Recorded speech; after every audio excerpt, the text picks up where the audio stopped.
കയറിയിരിക്കുകയാണ്. നാട്ടുകാർക്കിത് വളരെ സർവ്വസാധാരണമായ പൊതുവഴിയായിരിക്കും, പക്ഷെ എന്നെപ്പോലെ വരുത്തുന്നത് ഇടവഴിയെന്ന് ഇവിടെ പറയാം. അപ്പോൾ ഞാനിപ്പോൾ ഒരു ഗ്രാമത്തിലൂടെ, പിന്നെ കുറച്ചും കൂടെ വെക്കുക, ഞാനിപ്പോൾ എന്തായാലും 6:40 അവിടെ എത്തും എന്നാണ് പറയുന്നത്. നോൺ സ്റ്റോപ്പ് പോകണം, ഇങ്ങനെ അതിനിടയ്ക്ക് ബ്രേക്ക് എടുക്കുന്നുണ്ട്. അപ്പോൾ എന്തായാലും 7 മണിയാകുമ്പോൾ അവിടെ എത്തും. അപ്പോൾ അവർ പെട്ടെന്നൊരു ഗ്രാമം കാണാം എന്ന് വിചാരിച്ചു. എന്നാണ് ഞാൻ ഗ്രാമം കാണാമെന്ന് വിചാരിച്ചിട്ടാണ് ഞാൻ ഇറങ്ങി തിരിച്ചത്. പെട്ടെന്ന് പോയി.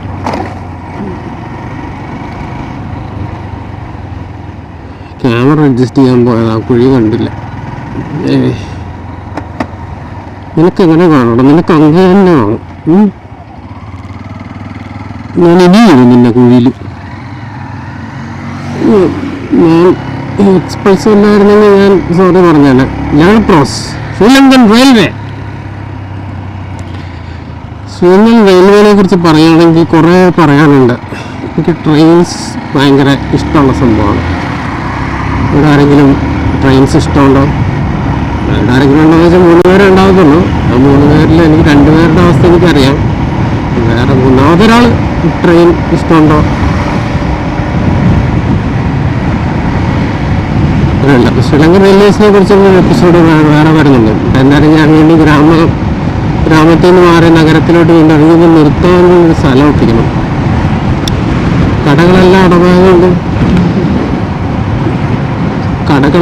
അടവായതുകൊണ്ട് KTM, ബജാജ്, ഇതേതാ വണ്ടി? ഹേഴ്സൊക്കെ ഉണ്ട്. ഹേഴ്സ്, അതായത് ഈ മരണം സംഭവിക്കുമ്പോഴത്തേക്കും കൊണ്ടുപോകുന്ന വണ്ടിയില്ലേ, ഹേഴ്സ്. അനുരാധപ്പുഴ 75 left. Okay, we flick it to the left and B U number plate ഉണ്ടല്ലോ. ഏത് ജീപ്പ്? മിറ്റ്സുബിച്ചിയുടെ ജീപ്പ്. മിറ്റ്സുബിച്ചി. കണ്ടിട്ട് കടയെന്നുള്ള ലക്ഷണം ഇല്ലല്ലോ എൻ്റെ ഗൂഗിൾ അമ്മച്ചി. ഇത് എങ്ങോട്ടാണ് ഈ കൊണ്ടുപോകുന്നത്? But as long as roads are wide,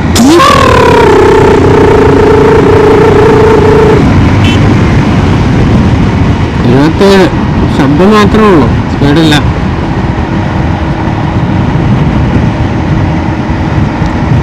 അപ്പോൾ ഞാൻ എവിടെയെങ്കിലും നിർത്തിട്ട് ഗൈസ്, ഇവിടെ നിർത്തായിരുന്നു.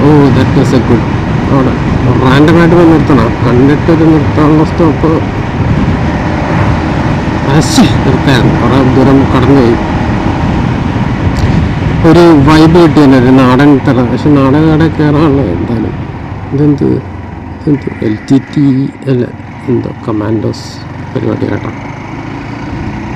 That's another elephant in the room. നമുക്ക് അതിനെക്കുറിച്ച് സംസാരിക്കേണ്ടിയിരിക്കുന്നു. Test your aim here, firing range. അതിനെക്കുറിച്ച് നമുക്ക് സംസാരിക്കേണ്ടിയിരിക്കുന്നു. നെസ്കഫെ, ഇതൊരു ചായക്കട പോലെ തോന്നുന്നുണ്ടല്ലോ.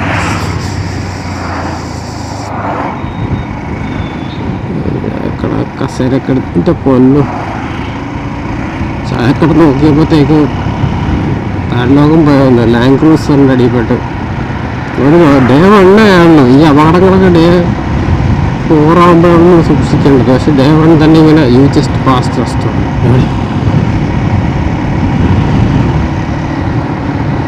അപ്പം ഡേ 1 സംഭവ ബഹുലമായ വണ്ടിയടി പോകാണ്ടിരുന്നാൽ മതി. എനിക്ക് വീട്ടിൽ 2 കുഞ്ഞുങ്ങളുണ്ട്, എന്നെ സ്നേഹിക്കുന്ന ഭാര്യയുണ്ട്. അപ്പോൾ പുള്ളിക്കാരത്തെ സമ്മതിക്കണം കേട്ടോ. പുള്ളിക്കാരത്തി ഞാനിങ്ങനെ സോളോ പഠിക്കാനൊക്കെ സമ്മതിക്കാൻ വേറൊരു ലെവൽ തന്നെ വേണം. ഇതെന്ത് 2 സ്പാ ഏരിയ ആണ്. സ്പാ ഏരിയ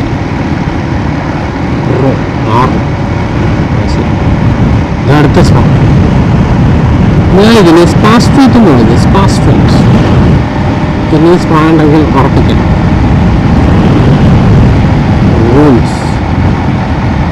അപ്പോൾ ഇത് പുച്ചാളമാണ്. പുച്ചാളം അല്ലേ? പുച്ചാളമായതുകൊണ്ട് പിന്നെ ഈ വെള്ള സാധനം എനിക്ക് ക്വിക്ക് ഡ്രൈവിംഗ് ഒക്കെയാണ് ഇപ്പോൾ ഉണ്ടായത്. ഞാൻ ക്വിക്ക് കഫേയാണെന്ന് വിചാരിച്ചു. റൂംസ് ടൂറിസ്റ്റ് പ്ലേസ് ആണ്. അങ്ങോട്ടൊന്നും പോകുന്നില്ല. ഞാൻ അടുത്ത സ്ഥലത്ത് എത്തുമ്പോഴത്തേക്കും ഞാൻ അപ്ഡേറ്റ് ചെയ്യാം.